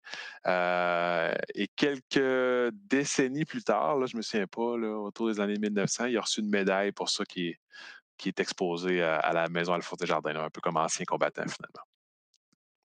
Son chemin, là, après justement cet aspect-là, justement, de sa vie dans la milice, dans l'armée, son chemin, là, mené vers le journalisme. Puis dans cet univers-là, comment il a pu se démarquer dans l'univers de la presse? Ben, encore une fois, pourquoi je parlais de Louis-Georges? C'est un peu Louis-Georges qui l'a amené dans l'armée, puis c'est un peu Louis-Georges qui va l'amener dans le journalisme. Puis aussi quelque chose d'important à avoir en tête quand on parle de journalisme à cette époque-là. Bon, dans les dernières années, dernières décennies, les journaux, je pense qu'ils ont perdu beaucoup de plumes, évidemment. C'est plus ce que c'était. Mais à cette époque-là, être journaliste, c'est pas une job particulièrement prestigieuse. Au contraire, c'est des conditions assez difficiles, ils ne sont pas tellement payés. Il y en a des journaux, là, il y en a à cette époque-là, il y en a. Fait il commence par travailler pour un journal qui s'appelle L'Écho de Lévis. On peut deviner que c'est à Lévis. Et il va être correspondant pour ce journal-là à Ottawa. Donc, c'est un peu là qu'il fait ses classes. Et ensuite, il va travailler pour un journal qui est un peu plus connu. En tout cas, moi, que j'utilise beaucoup quand tu veux avoir de l'information sur la ville de Québec au 18e, un journal qui s'appelle Le Canadien, qui va travailler au Canadien. Je vois, ça Je dit le quelque connais chose. bien, je le connais C'est bien. ça, c'est ça. Et en fait, le Canadien appartenait en partie, son frère Louis-Georges était un des propriétaires du journal Le Canadien durant cette période-là. Donc, il va être journaliste pendant toute la décennie 1870 et il va donc être correspondant à Ottawa, mais aussi après ça, il va revenir à Lévis pour être correspondant à Québec. Donc, il va commencer à travailler au Parlement de Québec. Puis, anecdote que j'aime bien raconter, euh, pendant qu'il était correspondant comme journaliste à Ottawa, il a écrit une pièce de théâtre quelque chose d'assez peu connu. Il a écrit une pièce de théâtre qu'on a dans les archives de Desjardins. Donc, c'est une tragédie qu'il a écrit, qui est un peu inspirée de Shakespeare, une tragédie en 3 actes sur Arthur de Bretagne. Donc, tout donc c'est l'Angleterre médiévale. Là, si je me souviens bien, c'est les années 1100, quelque chose comme ça. Là. La guerre des deux roses, un peu, pas trop, là, mais c'est un peu loin dans ma tête, l'histoire anglaise. Là, mais donc, il a écrit cette pièce-là pendant qu'il était à Ottawa comme correspondant du journal L'Écho de Lévis. Est-ce que sa pièce a déjà été jouée sur les planches ou si c'est resté vraiment Pas, juste à l'état de manuscrit?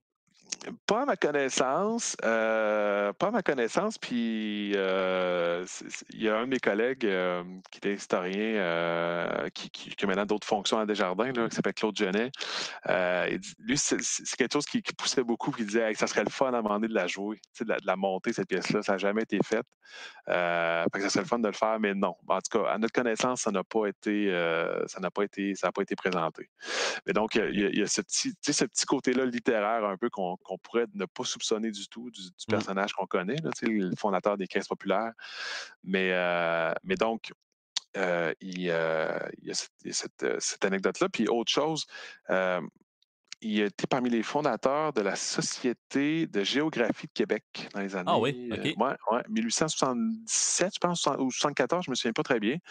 Il faisait partie des fondateurs, puis il y a quand même beaucoup de gens assez connus qui comptent parmi les fondateurs de cet organisme-là, qui existait très longtemps. Puis donc, c'est un peu le milieu culturel, intellectuel de la ville de Québec à ce moment-là, qui était parmi les fondateurs de cette société.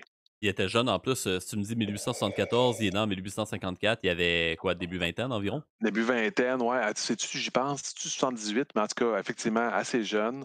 Quand Puis même. tu vois déjà quelqu'un de très, très impliqué. Puis là, tu sais, là, je te mentionne un organisme à Québec, mais aussi très impliqué dans plusieurs organismes à Lévis, entre autres l'Institut canadien. Fait que oui, oui, ça le représente bien, je pense. Hem, j'ai perdu mon point. Ah oui, c'est ça. Il y avait 2 questions pour toi dans le chat. La Oui. première, Abkil, qui se demandait: «Est-ce que c'est obligatoire dans ton métier d'historien chez Desjardins de savoir parler anglais?» Obligatoire, bonne question. C'est une bonne question. En fait, la question s'est jamais posée puisque je parle anglais. Mais puis tu sais, on a beaucoup de services de traduction, tout ça. Fait que je fais des conférences en anglais. Ça m'arrive assez régulièrement de faire traduire des textes. J'écris assez peu en anglais dans le cadre de mon travail, mais je fais traduire beaucoup de traduction qui se fait. Fait qu'obligatoire, je dirais peut-être pas obligatoire, mais en tout cas certainement très utile. Il y a Lévi justement qui se demande si les cours de Lévi existent encore, apparemment qu'ils en reçoivent un qui porte ce nom-là dans les Publisacs, chaque semaine.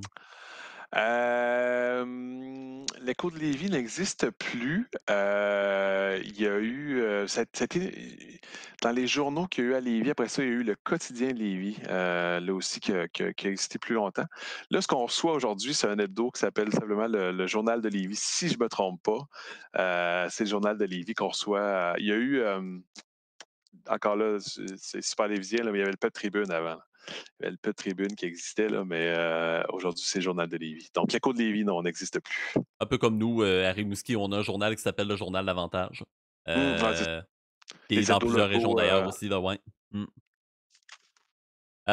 Aussi, fun fact, justement, de les VG, apparemment, Monsieur VG, il a déjà été figurant sur une vidéo corporative de Desjardins sur l'histoire d'Alphonse Desjardins.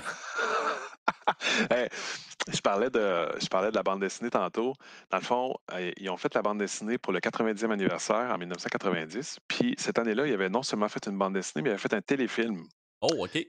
Puis avec des acteurs là, connus, là, je veux dire, la mère d'Alphonse est jouée par Denise Filiatro. Là. OK, quand Tu sais, même. puis ça vous donne une idée. Puis, Et est-ce qu'il joue Alphonse Desjardins?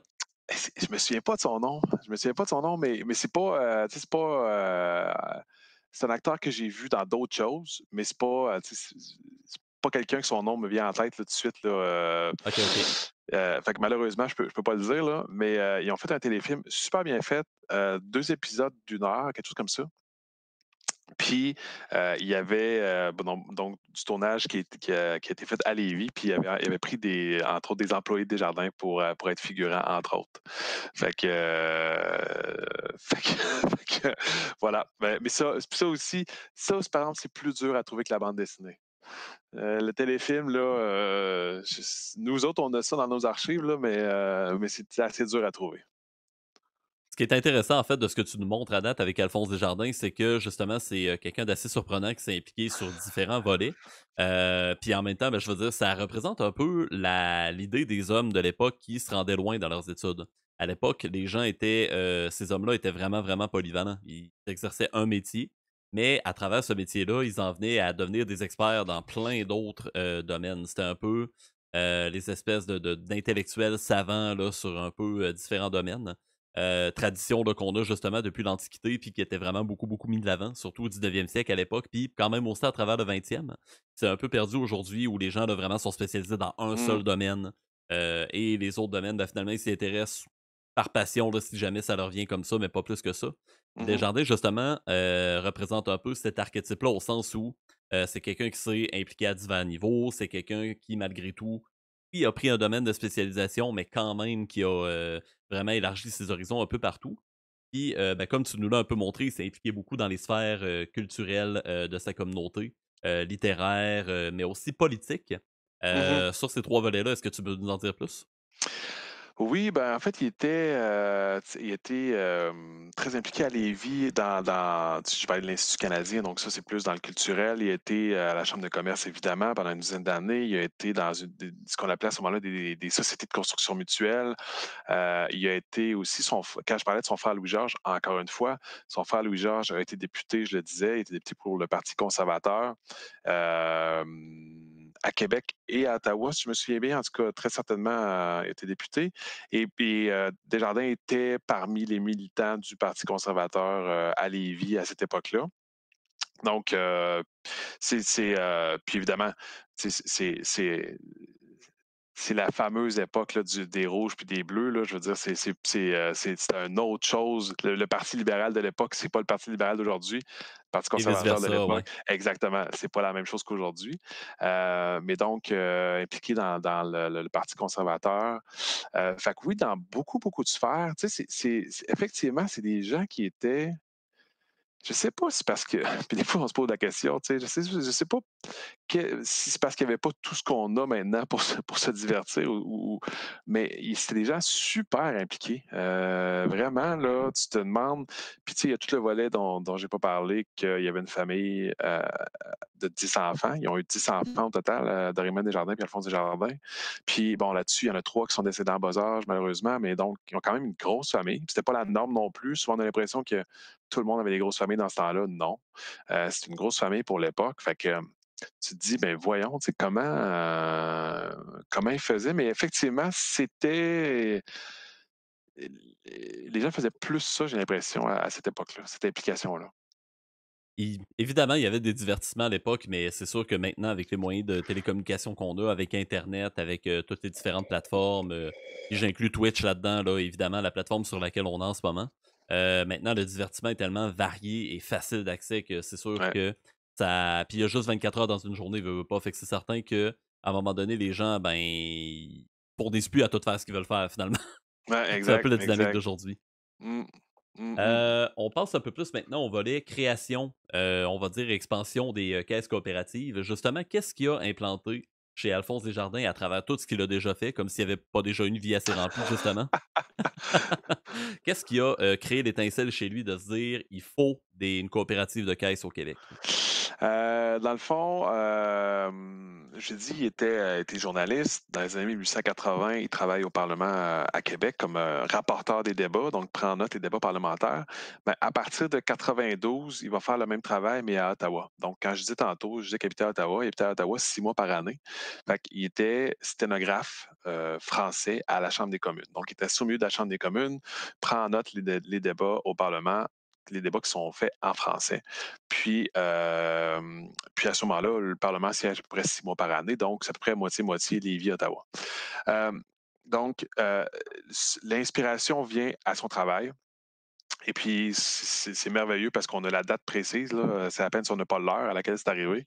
C'est arrivé le 6 avril 1897. Donc, il prend en note l'intervention d'un député de Montréal qui s'appelait Michael Quinn et qui voulait déposer un projet de loi contre les prêts usuraires. Donc, pour expliquer c'est quoi les prêts usuraires, très simplement, c'est dans le fond, Michael Quinn, il dit, j'ai entendu l'histoire de quelqu'un qui a emprunté 150 puis qui a dû rembourser 5 000. Il a été condamné en justice à rembourser 5 000. Donc, Wow! c'est ça. Là, c'est 3 000 d'intérêt par année. Fait que, c'est vraiment du prêt usuraire. Puis évidemment, on devine, puis il faut se rappeler ce que ça représente à l'époque. Aujourd'hui, ça c'est criminel comme taux d'intérêt, je pense. Totalement, totalement criminel. Puis tu sais, à l'époque, 150 c'est beaucoup d'argent. Ouais, Tu sais, fait que 5 000, ça se peut juste pas comme montant. Fait que, quasiment personne peut rembourser ça, là. non, non, c'est ça, exact. Fait que là, il entend ça ce jour-là. Puis là, ça l'amène à réfléchir là-dessus. Puis il va passer 3 ans à faire de la recherche là-dessus. Puis tu sais, on dit souvent, ah, aujourd'hui, c'est facile, on est connecté dans le monde, tout ça, puis on peut avoir des nouvelles de partout dans le monde. Ben, à l'époque, aussi, c'était juste un petit peu plus lent. Fait que dans le fond, il est tombé sur un livre d'un Britannique qui s'appelait Henry Wolfe, un livre qui s'appelle People's Bank, qui parle un peu justement de ces coopératives-là qui existait déjà en Europe. Fait qu'il écrit à Henry Wolfe à Londres. Puis il y a eu une réponse, tu sais, quand on parle des communications, tu sais, il a envoyé sa lettre, je pense qu'il y a eu une réponse, une semaine ou une semaine et demie plus tard, tu sais. Puis Henry Rose qui répond: «Ben certain, qu'est-ce que vous voulez savoir? Tu sais, comment je peux vous aider?» Puis il met en contact avec d'autres gens un peu partout en Europe. Fait que, il a passé 3 ans à lire là-dessus, à écrire à des gens, en France, en Italie, en Belgique puis tu sais, puis tu sais, avec les années, il va continuer aussi, il y a des lettres de la Hongrie, de l'Allemagne, tout ça. Fait il reçoit beaucoup, beaucoup de documentation. Puis, tu sais, il existait des caisses rurales, des banques populaires en Europe. Il y avait différents modèles dans les différents pays. Fait que ce qu'il va faire, c'est qu'il va ramasser, tu sais, il va comme faire un peu, prendre un élément à gauche, à droite, va créer un modèle à partir de ça qui lui considérait était plus adapté pour ici.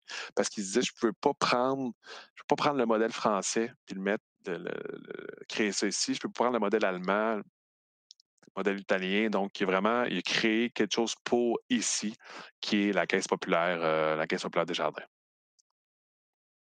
Et ben, justement, tu parlais du modèle britannique, puis tu as dit qu'il avait reçu de la documentation, mettons, de l'Allemagne, de la Hongrie et tout. Hem, il s'est inspiré au final beaucoup du modèle britannique, mais est-ce qu'il y a d'autres modèles qui l'ont inspiré, autant que le modèle britannique ou Ben, c'est vraiment principalement le modèle britannique qui l'a inspiré? non, en fait, je te dirais, c'est surtout le modèle français et italien. Je te dirais, Ah, c'est OK, beaucoup OK. ça. Parce qu'en fait, les Britanniques, c'est eux qui ont comme démarré le mouvement coopératif moderne. Mais les Britanniques, c'était beaucoup la première vraie coopérative là, moderne, c'est ce qu'on appelle les pionniers de Rochdale. Puis c'était un magasin. C'était un magasin coopératif, donc c'était une coopérative de consommation. Puis il y a beaucoup, tu sais, il y a beaucoup de coopératives dans tous les secteurs économiques. Là. Nous, on connaît beaucoup les caisses là, au Québec, là, mais tu sais, il y a des coopératives. Tu sais, il y a une équipe de football de la Ligue américaine là, qui est une coopérative. Les Packers de Green Bay, c'est une coopérative. Puis je disais dans le journal ce matin, la Philharmonique de Vienne, c'est une coopérative. C'est comme, what? Tu Wow. sais, il y en a vraiment, vraiment dans tous les secteurs.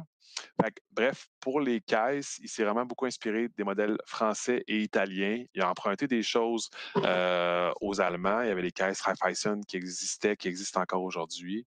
Il a emprunté des choses aux Allemands, mais c'est vraiment beaucoup le modèle français. En Italie, c'était le modèle d'un monsieur qui s'appelait Luigi Luzzati, qui l'a beaucoup, beaucoup inspiré. Fait qu'on on est plus là-dedans. Anecdote pour les langues. T'sais, dans le fond, il recevait la documentation. Les langues, mettons l'italien ou l'allemand, il faisait traduire ça par les professeurs au collège de Lévis. Ah ouais, Fait OK. que, ouais, il y avait dans le fond, il y avait des professeurs qui étaient allés se former en Europe, fait qu'ils connaissaient ces langues-là, fait qu'il faisait traduire ça par eux. Puis, puis lui-même a donné des cours au collège plus tard, là, des cours de sténographie, puisqu'il était sténographe. Fait que bref, il ramasse tout ça, puis il fonde la caisse, donc le 6 décembre 1900. Donc, comme tu disais au départ, là, on arrive au 120e anniversaire là, dans quelques semaines. Justement, donc le 6 décembre 1900, il crée la première caisse à Lévis. Évidemment, je me doute que ça a dû être un événement qui a fait beaucoup d'écho, qui a fait parler de lui pas mal. Comment s'est déroulée justement l'ouverture de la première caisse puis son évolution? Ben, c'est encore une fois, j'aime beaucoup ce type de surprise-là. Non, ça a fait aucun écho. Ah On oui, OK. aucun. Écoute, tu sais, justement, c'est totalement l'inverse. Puis nous autres, on s'attendait à exactement ce que tu viens de décrire là. On disait, on va trouver une trace dans les journaux, c'est sûr qu'ils en ont parlé, c'est sûr, tu sais. Pas en tout, pas en tout. Oh wow, OK. On n'a rien trouvé dans les journaux locaux. Ça passe totalement inaperçu. Il y a 2 raisons à ça. Une raison, on dirait plus, une explication plus, englobante qui est, écoute, on fonde une petite organisation, on ne savait pas trop ce que ça allait devenir, tu sais, ça aurait pu arrêter d'exister 2 semaines après, là, tu sais. Fait qu'il y a pas de coupure de ruban, il y a pas de photo, il y a pas rien, on fonde ça, puis c'est à Lévis, puis tu donc ça, c'est un peu l'explication, très englobante du contexte.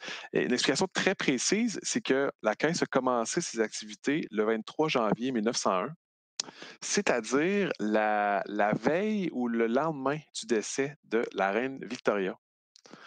Et donc, la reine Victoria, qui était reine de l'Empire britannique depuis en tout cas vraiment très, très longtemps. Là. Fait que ça a complètement éclipsé, ça a complètement pris la place d'un journaux aussi. On parlait que du décès de la reine Victoria dans les journaux. Fait qu'il y a cette explication-là aussi. Mais je pense que dans les faits, si on n'a pas parlé, c'est parce que, tu sais, nous, on sait ce que c'est devenu après. Les gens qui étaient là, ils ne savent pas, eux autres, Mhm. qu'ils viennent de fonder ce qui va devenir la principale institution financière au Québec. Ils ne savent pas ça. Fait que, Non, c'est ça, à l'époque, c'était vraiment juste comme fondation d'une caisse comme une autre, un ouais, peu, là, finalement. ouais, ouais, ouais, ouais, ouais. C'est en fait, je dirais fondation d'un petit organisme local comme un autre. Fait que, non, ça n'a pas fait les manchettes. En fait, on a trouvé la trace, la première trace publique, si tu veux, dans un journal. C'est un journal en Italie qui annonce la création de la caisse. Puis là, tu sais, c'est drôle parce qu'on lit ça. Puis, tu sais, moi, je connais pas l'italien, là, mais tu sais, c'est écrit, il est question d'Alfonso Desjardins qui a fondé la caisse. Puis, tu sais, c'est capoté, là. OK, fait qu'en Italie, ils en ont parlé, mais localement, à Lévis, ils en ont pas parlé. Exactement. C'est fou comme Exactement. paradoxe, pareil. Mais Puis, écoute, c'est ça. Puis, tu sais, comme je te dis, ça s'explique. Tu sais, ça s'explique. Mais oui, on a trouvé cette trace-là en Italie. mais pour nous, en 2020, c'est surprenant, considérant que, bon, tout le monde connaît Desjardins pour l'institution qu'elle est aujourd'hui, puis là, ben, Ouais, on se dit: «OK, à l'époque, c'est sûr qu'ils en ont parlé», mais apparemment pas, justement, vu que c'était des débuts modestes, comme on ouais, dit. exactement, exactement. Et justement, après la fondation de la Caisse, qui visiblement a pas fait de bruit plus que ça, son évolution, elle, j'imagine elle a eu, ben, forcément, elle a connu un succès, beaucoup plus florissant, et avait le projet a pris une notoriété vraiment plus grande de l'expansion et tout. À quoi est-ce qu'on peut à quoi est-ce qu'on doit ce succès-là, finalement, des caisses coopératives? Bonne question. Ben, je pense que c'est très, très simple. C'est que ça répondait à un besoin que les gens avaient à ce moment-là. Tu sais. Parce que puis il faut se replacer dans tout le contexte du système financier à ce moment-là, mais tu sais, les gens n'avaient pas d'endroit où aller déposer de l'argent. Ben non, il y avait des places où ils pouvaient aller pour déposer de l'argent. Tu sais, ça existait, tu peux aller dans une place pour épargner. Tu pouvais aller à la banque, là, puis tu sais, souvent on entend, ah, il y avait juste des banques anglophones dans ce temps-là. C'est pas vrai, il y avait des banques canadiennes françaises qui existaient. Euh, tu sais, puis tu as peut-être entendu déjà parler de tu sais, la Banque du peuple qui existait depuis les années 1830. Puis, tu sais, ces endroits-là existaient, les gens pouvaient aller faire des dépôts. Mais pour avoir des prêts, tu avais, tu sais, c'est pas pour rien qu'il y avait des prêts usuraires. Là. C'est pas pour rien l'histoire du 5 000 tu sais, c'est parce que les gens avaient nulle part où aller. Fait que quand tu te retrouvais avec, tu sais, j'ai besoin de faire un emprunt, je veux m'acheter une maison, je veux m'acheter une terre agricole, je veux m'acheter de la machinerie, tu n'as nulle part où aller. Fait que là, à ce moment-là, fait que, tu sais, ça devient que finalement, on dit, ben écoute, on pourrait fonder une caisse ici, puis on pourrait nous-mêmes, tu sais, dans le fond, se donner ce crédit-là. Fait que je pense que c'est vraiment le succès, c'est parce que ça répond à un besoin que les gens avaient à ce moment-là en épargne-crédit. Puis, justement, il y a Tohir qui pose une bonne question dans le chat. Il se demande si au début, avoir des membres, parce qu'évidemment, pour une caisse populaire, ça prend des membres pour la faire vivre. Euh, Est-ce que c'était difficile au début, le membership? Oui, puis c'est d'une place à l'autre, c'est évidemment, c'est pas pareil, là. Puis, tu sais, puis faut pas penser non plus que tout le monde, je prends l'exemple de Lévis, puis ça aussi, c'est dans la bande dessinée. Mais tu sais, faut pas penser que tout le monde embarque, tu sais, puis il fait comme, ah ben oui, hein, j'ai un petit peu d'argent, m'a le donner à mon voisin, Alphonse Desjardins, là, tu sais, pour sa banque, là, tu sais, les gens le voyaient un peu comme ça. Fait que, tu sais, il y avait des sceptiques. Fait que oui, c'était dur. Ça peut être dur de convaincre les gens d'embarquer. Tu sais, si tu te replaces là, un peu, là, t'as ton voisin là, qui te dit hey, on se débarque une banque pour nous autres, tu sais, une caisse, tu sais. Écoute, il faut faire confiance. Fait que il y avait tout ce volet-là de justement de susciter la confiance des gens. Puis bon, ils fondent la caisse de Lévis, après ça, ils en fondent une autre à côté à Lauson, après ça, ils en fondent une à Québec, à Ottawa. Fait que tranquillement, bon, il y a un petit peu plus de caisses, puis tout ça. Puis et il y a l'appui aussi du curé de la paroisse, bien souvent, tu sais, c'est qui est l'autorité de la paroisse à ce moment-là, de la communauté à ce moment-là. Fait qu'avec cet appui-là, avec un peu cette caution morale-là de l'Église, ça pouvait aider justement à susciter la confiance des gens puis aller chercher les membres. Est-ce qu'il y a eu beaucoup d'opposants à ce type de projet-là? Ben, c'est drôle, mais contrairement à ce qu'on pourrait penser, les opposants, c'était pas tellement les banques. OK. Dans le fond, Qu'est-ce que tu en pensais des banques à l'époque? Pas grand-chose, tu sais, parce que c'était pas le même ils offraient pas le même type de service. Dans le fond, Ouais, les c'est banques à vrai. ce moment-là, c'était pour les grandes entreprises. Fait que, tu sais, les petits épargnants voulaient bien prendre leur petit dépôt, tout ça, mais ils leur faisaient pas de prêt. Fait que c'était vraiment pour les grandes entreprises. Fait qu'eux autres, c'était comme, bon, on a une petite affaire qui démarre là. Tu sais, c'est pas, viennent pas vraiment jouer dans nos C'est pas une plates-bandes. épine dans le pied. Non, non, non, non, non. Puis à la limite, ça pouvait être profitable pour elle aussi parce que bien souvent, les banques, pas les banques, les caisses qu'elles faisaient, c'est qu'elles déposaient leur argent dans un compte dans une banque. Tu sais. Fait que c'est pour que ce soit en sécurité puis avoir de l'intérêt. Fait que, tu sais, Mmh. la banque en profitait un peu. Oui, bah, oui. Donc, l'opposition, en fait, est venue. M. Desjardins a voulu avoir un projet, une loi pour encadrer les caisses, puis lui voulait avoir une loi du Parlement fédéral. Puis l'opposition est venue de l'Association des marchands détaillants. Donc, en fait, c'est qu'il y avait des gens dans la loi que Desjardins proposait. C'était pas seulement pour les caisses, mais c'était pour les coopératives en général, dont, je te disais tantôt, les magasins coopératifs, ça existait. Donc, les marchands détaillants, l'Association des marchands détaillants a fait une campagne là, contre cette loi-là parce qu'ils avaient peur qu'on démarre plein de magasins coopératifs. Puis, donc, étrangement, la plus grande opposition, je pense, et la plus concrète, là, en tout cas, celle qui a le plus laissé de traces, est venue plus de ces gens-là. Mais il y avait aussi, sur le terrain, dans certaines localités, il y avait des succursales de banques. Puis là, oui, la compétition pouvait être plus. La concurrence ou les opposants pouvaient être plus grands à ces endroits-là. Là, mais étrangement, plus les marchands.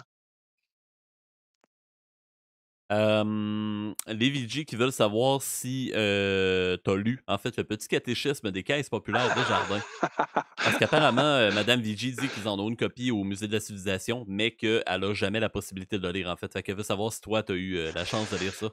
Évidemment, évidemment, ben, en fait, pour expliquer, là, ça se perd un peu, hein, notre culture religieuse, mais Mmh mh. le catéchisme, en fait, c'était à base, c'est sur la religion. Donc, question-réponse pour connaître la religion. Donc, la question de base que tout le monde connaît, c'est où est Dieu? Dieu est partout. C'est ce type de question-là qu'on avait. Et la formule des catéchismes a été reprise par beaucoup, beaucoup de monde dans beaucoup de secteurs comme outil éducatif. Donc, il y avait des catéchismes sur un paquet d'affaires, dont les caisses. Le premier catéchisme, la première version a été écrite pas par Alphonse Desjardins, mais par un professeur du Collège de Lévis qui s'appelait l'abbé Grondin, Philibert Grondin. Et donc, c'est ça. Questions-réponses sur le fonctionnement de la caisse. C'est quoi une caisse? Comment ça marche? Ça. Puis, oui, je l'ai lu. Il y a eu, écoute, il y a eu 15 éditions entre 1910 et 1960. Il y a Wow! un paquet de monde qui a regardé ça. Il y a une thèse de doctorat qui a été faite sur le catéchisme des caisses, Ah ouais, OK. ouais, qui a été publiée chez Septentrion par un gars qui s'appelle Paul Morancy. C'est assez intéressant, des choses intéressantes là-dedans. Fait que oui, c'est pas une lecture passionnante, là. Je le dis, là, c'est bien. Parce que C'est madame bien. VG en veut une copie numérisée, qu'elle nous dit dans le chat. Ça se trouve super facilement sur. Juste à chercher Catéchisme des caisses dans Google. OK. Copie numérique, il y en a plein, puis il y a différentes éditions. Moi, je suis allé voir sur un site que j'aime beaucoup qui s'appelle internetarchives.org, je pense. Il y a la version 1910 qui est là. Avec préface de Monseigneur Bégin. Puis, mais oui, c'est évidemment que j'ai lu Catéchisme des caisses. Hem, peut-être que tu l'as précisé, puis c'est un détail qui m'a échappé, mais tu avais parlé de l'Association des marchands détaillants qui avait soutenu, le projet d'Alphonse Desjardins. Puis c'est une question, en fait, ça m'amène à me demander, parce que pour démarrer un projet comme celui-là, puis faire en sorte que ça grossisse, ça prend quand même un bon appui financier quand même là, pour avoir les fonds pour, démarrer ce projet-là, puis le faire perdurer dans le temps. Donc comment Desjardins s'y est pris, en fait? Ben, deux choses par rapport à ça. D'abord, il faut savoir qu'il a fondé les caisses bénévolement et donc il ne faisait pas d'argent avec ça. Et donc, il a continué à travailler à Ottawa pendant toutes ces années-là. Pendant qu'il fondait des caisses, il travaillait à Ottawa. Donc, il a travaillé, il a comme alterné les deux entre 1900, date de fondation de la première caisse, jusqu'en 1917, date de sa retraite, et décédé en 1920. Tu l'as mentionné aussi. Le centième anniversaire, c'est à la fin du mois, c'est le 31 octobre. Euh, Donc, il a essentiellement utilisé son argent à lui pour aller, tu sais, pour les dépenses, si tu veux, quotidiennes occasionnées par le projet ou tu sais, demander aux gens de rembourser ses frais de déplacement, par exemple. OK, je peux aller fournir une caisse chez vous, mais pourriez-vous, s'il vous plaît, m'héberger? Puis bon. Puis pour ce qui est de démarrer une caisse, ben, dans le fond, et là, probablement qu'il y a des gens qui nous écoutent qui sont certainement membres chez Desjardins. Tu sais, on a payé 5 pour devenir membre de la caisse. Donc, on a payé sa part sociale qu'on appelait dans le temps de 5. Ben, à l'époque, c'était 5 aussi. Sauf qu'à l'époque, c'était un montant plus important. C'est quand même une bonne somme. À l'époque, Les ça gens valait plus cher, ouais. ça valait plus cher. Ça équivaut là aussi à un autre outil que j'aime bien, qui est la feuille de calcul de l'inflation de la Banque du Canada. Tu vois, là-dessus, tu peux avoir de 1918 à aujourd'hui la valeur de l'argent. Là. Donc, 5 en 1918, ça équivaut à peu près à 100, 125, 130 aujourd'hui. Donc, c'est quand même important. Fait que ce que Desjardins disait, ben, vous pouvez payer par versement. Donc, vous pouvez payer votre 5 mettons 10 sous par semaine pendant un an, par exemple. Non, ça ne marche pas du tout ce que je viens de dire. Mais en tout cas, vous pouvez payer par versement. Et, euh, et, euh, et donc, les gens pouvaient prendre plusieurs parts sociales. Fait qu'admettons, tu pouvais dire, ben moi, j'en prends, je paye un 5 mais je vais en prendre, je vais mettre genre, je sais pas, 15, 20, 35 pièces dans la caisse. Fait que c'est avec ces parts sociales-là qu'on faisait la base de capital de la caisse. Donc là, on embarque dans des notions un petit peu compliquées, là. Mais donc le financement de base, la base d'argent, venait des gens qui fondaient la caisse, donc qui devenaient membres de la caisse. J'espère que c'était clair. Et oui, ça répond quand même. Ça répond quand même. Donc, tu vois, ta réponse me surprend parce que je pensais vraiment que Desjardins, surtout à voir comment il était impliqué dans le milieu politique, le milieu journalistique, littéraire, culturel, à voir comment il devait quand même relativement avoir des connexions. J'aurais cru qu'il aurait fait comme beaucoup d'entrepreneurs à l'époque, puis il aurait vraiment comme demandé beaucoup d'appui politique, financier, Ben, et qu'il n'aurait au contraire qu'il aurait pas fait ça bénévolement, tu sais. en fait, il y a deux choses. Il a voulu avoir des passes de train gratuites. Dans le fond, il a comme demandé ça en disant, ben, dans le fond, pour mes déplacements, ça pourrait être un coup de main pour moi, tu Il sais. voulait se défrayer Euh, finalement. exactement. Ben, je pense qu'il me semble qu'il a demandé ça. Ça n'a pas été donné. Il y a des gens qui ont suggéré de le nommer au Sénat, de le nommer sénateur. Donc, pour qu'il y ait ce revenu-là, puis tu sais, que ce soit finalement moins prenant qu'un sténographe. Je ne vais pas embarquer dans le débat sur le Sénat, mais donc, il y a des gens qui ont voulu se nommer sénateur, ça ne s'est pas arrivé non plus. Mais il y a eu beaucoup d'appui d'hommes politiques, là, puis des grosses figures importantes. Là, il y a eu des contacts avec Mackenzie King, qui à ce moment-là il n'était pas encore premier ministre du Canada, il était sous-ministre du Travail, je pense, à ce moment-là. Il y a eu OK. des contacts avec le gouverneur général, à ce moment-là, qui était Lord Grey, a appuyé le projet de M. Desjardins, plusieurs députés aussi. Fait qu'il y a eu des contacts, puis il y a eu des soutiens politiques, mais pas de soutien matériel ou financier. Ça non. OK. Hem Est-ce qu'il a continué, parce que là, j'imagine que bon, on s'entend, il y avait déjà une vie très remplie avant la fondation des Caisses populaires. Écoute, après la fondation des Caisses populaires, il devait vraiment littéralement plus avoir de vie. Tu as mentionné quand même, un fait intéressant, en fait, qu'on a très peu soulevé jusqu'à date dans le podcast, l'implication de sa femme, Dorimène Oui, Desjardins. Jusqu'à oui. quel point, les gens s'en doutent probablement pas, le commun des mortels doit pas s'en douter beaucoup, mais jusqu'à quel point, en fait, Dorimène Desjardins a été importante, pour Desjardins, pour sa carrière, Dans le fond, ben, d'abord, anecdote très drôle, là, c'était elle qui gérait le budget de la famille, là, fait que c'était dans le fond, tu pourrais penser que lui était très, très, mais apparemment qu'il pouvait être assez, un peu dépensier, mais malgré tout, puis c'était elle qui gérait le budget de la famille, donc déjà en partant. Mais, en fait, Dorimène est super importante dans les premières années, OK? heu, parce que, ils fondent la caisse à Lévis en 1900. Puis, entre 1900 et 1906, la caisse est dans leur maison. Fait que tu sais, les gens cognent à la porte, viennent faire les dépôts, les retraits chez eux. Puis, M.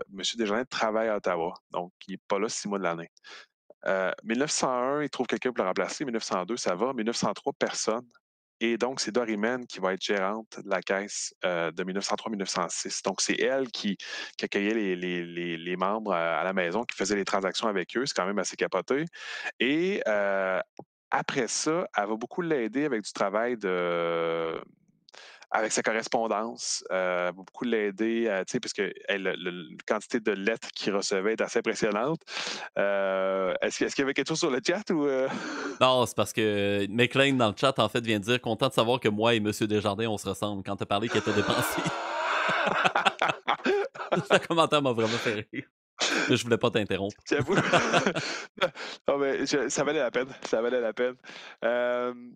Oui, ouais, beaucoup de gens peuvent avoir ce point-là en commun avec lui, mais donc, après, elle devient importante plus pour l'aider avec, parce que là, il y a un paquet de monde qui lui écrivent, qui veulent savoir comment ça marche, tout ça. Fait qu'elle l'aide beaucoup avec ses lettres. Puis, une de ses filles aussi, deux de ses filles vont beaucoup l'aider. Puis, un exemple, encore une fois, anecdote, là, mais à un moment donné, il y a une des lettres qu'on a dans les archives. Ça commence, bon, je réponds à votre lettre, tout ça. C'est M. Desjardins qui écrit, je réponds à votre lettre, tout ça. Ce n'est pas moi qui tiens la plume, c'est ma femme parce que je suis malade et tout ça, tout ça. Et après ça, c'est écrit plus loin dans la lettre. Elle a écrit Je suis heureuse que. Donc, plutôt que de retranscrire ce qu'il disait, Je suis heureux que, ben, c'était elle qui était en train de tenir la plume. Fait qu'on retrouve ces petites traces-là comme ça. Très importante, donc, les 6 premières années quand la caisse est dans la maison. Après ça, il donne un coup de main pour gérer un peu tout ça. Puis évidemment, c'est toute la famille aussi, là, tu sais. Pendant que lui est parti à Ottawa, pendant qu'il est parti fonder des caisses, donc de s'occuper de la famille. Puis elle va être très importante aussi après le décès d'Alphonse parce que elle va vivre encore 12 ans après lui. Puis elle avait gardé c'est elle qui avait tous ses papiers, qui avait sa bibliothèque, qui avait eu des conversations avec lui là-dessus, qui savait un peu c'était quoi sa vision. Fait qu'elle va intervenir, puis on va la consulter quelques fois, donc après le décès de M. Desjardins, parce qu'elle avait cette expertise-là.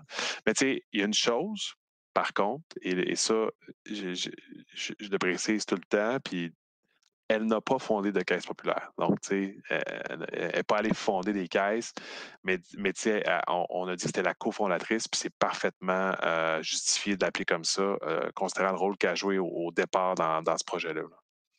Puis malgré l'implication de sa femme, qui a certainement dû l'aider, je pense que si elle avait pas été là, probablement que il aurait peut-être fait un burn-out. Avec autant de choses à gérer que ça, là. Certainement, certainement, certainement. Puis tu sais, c'était quand je disais, bon, il a mis de son argent pour les dépenses encourues, ben, c'est de l'argent qu'eux n'avaient pas à la maison. Aussi, dans les premières années, une des raisons pour laquelle la caisse était dans leur maison, c'est qu'ils voulaient vraiment avoir tu sais, la gestion la plus stricte possible parce qu'il n'y avait pas de loi. Tu sais, je te parlais de la loi, tout ça que c'était important. Ben, pendant les premières années, il n'y avait pas la loi, donc il n'y avait pas d'encadrement juridique. Donc, s'il y avait eu un problème, ça aurait été eux qui auraient été personnellement responsables. Donc, si la caisse avait fait faillite, il aurait pu tout perdre. Fait que je veux dire, les deux embarquent là-dedans. Là, les deux font comme OK, ben, on le fait parce que ça vaut la peine de le faire. Puis ils ont pensé abandonner à certains moments aussi parce que justement, la loi venait pas. Puis il y avait ce danger-là qui était tout le temps là. En tout cas, c'est jamais vraiment un danger comme tel. Je veux dire, la situation a toujours bien été, mais il y avait cette possibilité-là qui existait aussi. Là, fait que ils étaient vraiment là-dedans ensemble. Ça, il n'y a aucun doute là-dessus. Là. Puis justement, occupé comme il était, est-ce qu'il a pu continuer ses implications externes qu'il avait déjà avant de fonder les caisses populaires? La réponse courte, je pense, ce serait non. Très franchement, je pense que. Puis il y avait déjà. Il s'était beaucoup, beaucoup impliqué dans les années 70, 80. 90, on le retrouve encore à des places, mais à ce moment-là, il partage sa vie entre Lévis et Ottawa. Je pense que c'était moins favorable à une application soutenue auprès d'un organisme dans le milieu. Fait que je te dirais la réponse courte, c'est non. Puis effectivement, après ça, tout son temps libre va passer sur fonder des caisses. Là. Puis quand on regarde la liste de fondations puis la liste de ses déplacements, tu te dis, voyons, ça n'a aucun sens. Là, là, il est à Lévis. Là, il s'en va fonder une caisse. Il s'en va, mettons, à Rimouski. Puis la semaine suivante, il s'en va en Mauricie. Il est à Trois-Rivières. Puis ces déplacements ont comme pas de sens parce que il prenait les invitations au fur et à mesure.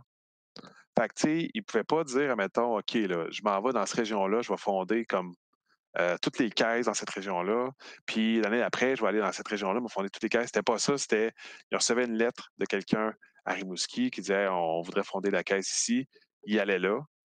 Là, après ça, ben, l'autre invitation que j'ai, la date qui marchait, ben, c'était à Trois-Rivières. Fait qu'il y a à Trois-Rivières après. Fait que, tu sais, c'est le temps à prendre aussi dans les transports. Tu sais, il y avait le train à ce moment-là, puis se déplaçait assez facilement, mais quand même, ouais, je pense que tout son temps libre passait là-dedans, là, vraiment, là, vraiment.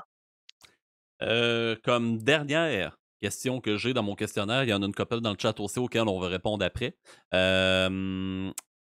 Côté implication à l'international, ça c'est quelque chose que tu avais mentionné quand que j'ai diffusé ta conférence sur le Facebook Live des rendez-vous d'histoire, qui m'a comme vraiment beaucoup interpellé, puis on voulait justement aborder ça là, pour la fin du podcast.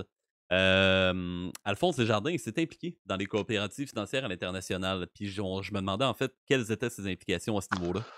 Ben, en fait, il était très, comme je le disais au départ, là, il a vraiment fait une recherche internationale au départ pour concevoir son modèle. Puis dans les années qui vont suivre, tu pourrais te dire, bon, ben, une fois qu'il a créé la caisse, puis tout ça, puis bon, la star, il en fonde d'autres, il aurait plus d'intérêt pour ça. Au contraire, continuer à créer un paquet de monde partout.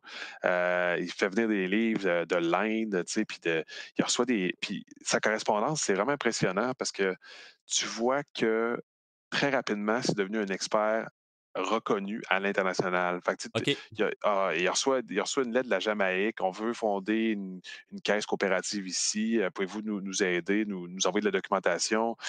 Il reçoit tu sais, une lettre du Pérou ou de l'Argentine, une revue économique qui veut avoir un article sur les caisses. Il est allé fonder les premières credit unions. Donc, ça, c'est les caisses le pendant anglophone des caisses, là, les premières credit unions aux États-Unis, c'est lui qui les a fondées. Il a fondé la Caisse populaire de Saint Mary de Manchester en 1909. Et ça, c'est la première credit union aux États-Unis. Donc, les Hmm. Américains, Wow. quand ils font l'histoire de leur mouvement coopératif, le fondateur, c'est Alphonse Desjardins. C'est quelque chose que très peu de gens connaissent. Mais tu sais, le fondateur du mouvement des credit unions aux États-Unis, c'est Alphonse Desjardins. Puis à la base, c'était une caisse populaire qui s'appelait Caisse populaire, puis qui était pour les Franco-Américains. Donc, et ça s'est appelé très longtemps Caisse populaire. Là, aujourd'hui, c'est rendu St. Mary's Bank, que ça s'appelle, ça existe encore. Si vous allez sur leur site, il y a toute une section historique, puis il est question d'Alphonse Desjardins, puis il y a Ah un ouais, OK. musée, ouais, puis il y a un musée des coopératives à St. Mary's, puis tu sais, il y a une statue d'Alphonse Desjardins là, puis il y a un prix Alphonse Desjardins dans les Credit Union aux États-Unis. Donc, c'est beaucoup impliqué là. C'est le seul pays étranger où il est allé, c'est les États-Unis. Le reste, c'est beaucoup par correspondance.